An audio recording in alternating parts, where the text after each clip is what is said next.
Hi, and welcome to That's Ruddy Mysterious, a podcast of short tales about true mysteries. What happened to the Flannan Isles Lightkeepers? Who was responsible for the Gardner Museum heist? I'm not going to solve those mysteries, but they'll be interesting to learn about. I'm your host, Kelly with an I. Transcripts for all episodes can be found at that'sruddymysterious.wordpress.com. No apostrophe and no exclamation point. Today's tale is about the Plymouth mail truck robbery. On August 14th, 1962, a group of unknown perpetrators pulled off what was at the time the largest cash heist of all time. The press dubbed this heist the Great Plymouth Mail Truck Robbery. Patrick Skeena was driving the mail truck from Cape Cod to the Federal Reserve in Boston, Massachusetts. William Barrett was along as the guard. The truck was carrying $1,551,227 in small bills. Today, that would be worth over $15.5 million. The truck was on Route 3 in Plymouth, Massachusetts, when it first came upon a busty blonde woman who was redirecting traffic. Then they came upon two men dressed as police officers. The two men were carrying submachine guns. The truck was then blocked off with cars so it couldn't drive away. The men tied up Patrick Skeena and William Barrett. Barrett said of the heist, "They told us to keep quiet, then we were tied up. We just sat there. They weren't wearing masks, but we couldn't see their faces too well."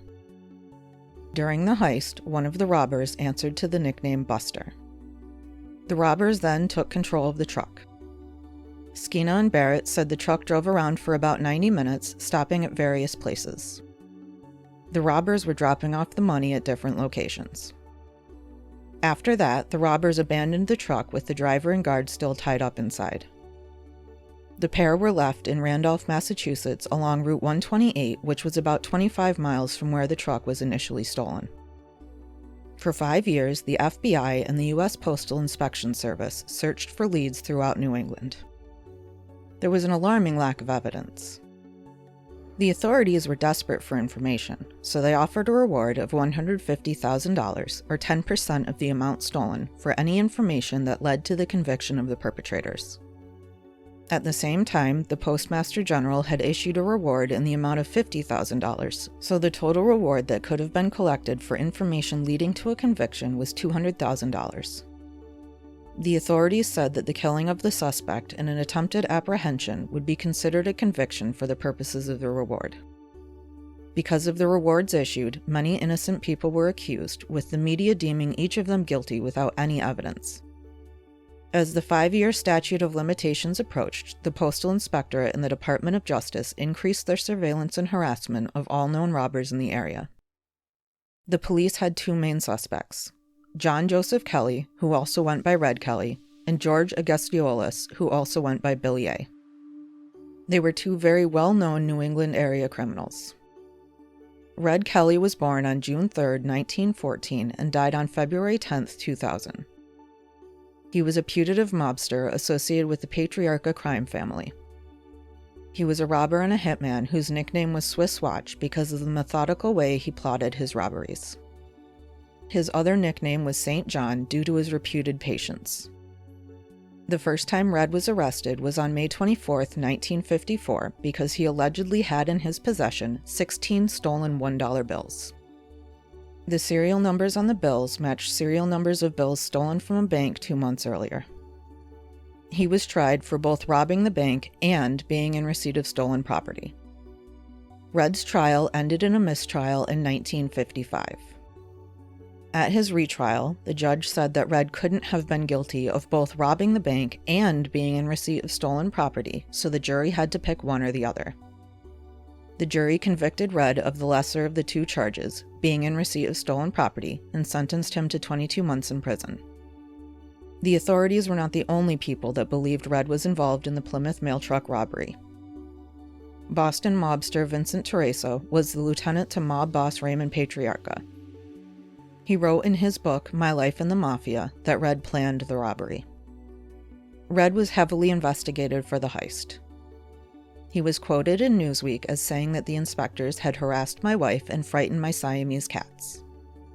Red eventually sued the postal inspector, saying that he had lied to gain entrance into the Kelly home by telling Red's wife that Red had an outstanding warrant for his arrest. Red also sued the postal inspector for slander for telling Red's wife that Red was the perpetrator of the Plymouth mail truck heist.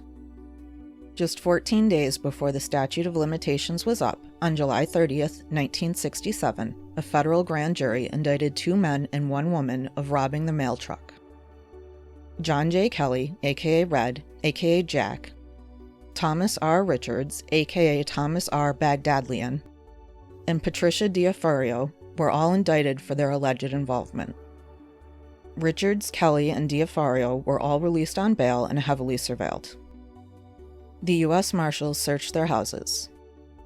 In Kelly's home, authorities found $350 in cash, bulletproof vests, and a .45 caliber firearm. Of the 3 people who were indicted, 1 disappeared before the trial and was never found.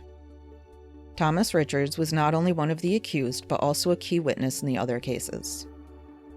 The authorities suspect he was murdered by his associates to prevent him from testifying against them.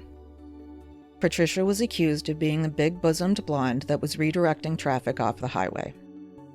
The government called 13 witnesses at the trial. The defense didn't call a single one. At the trial, Patricia's lawyer, Joseph Ballaroo, asked her to wear a tight sweatshirt and turn sideways so a witness could identify her. He asked the witness, "Does she have a big bosom?" To which the witness replied, "No."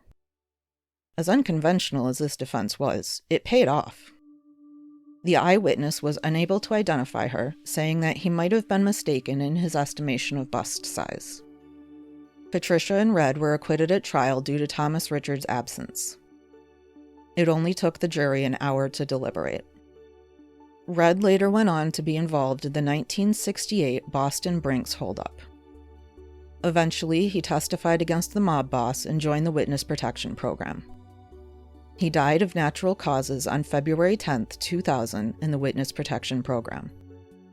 Over 60 years after the Plymouth mail truck robbery, authorities seem no closer to solving this mystery. Who planned and executed the Plymouth mail truck robbery? Was the Patriarcha mob family involved? How have the perpetrators gotten away with it for so long? What do you think?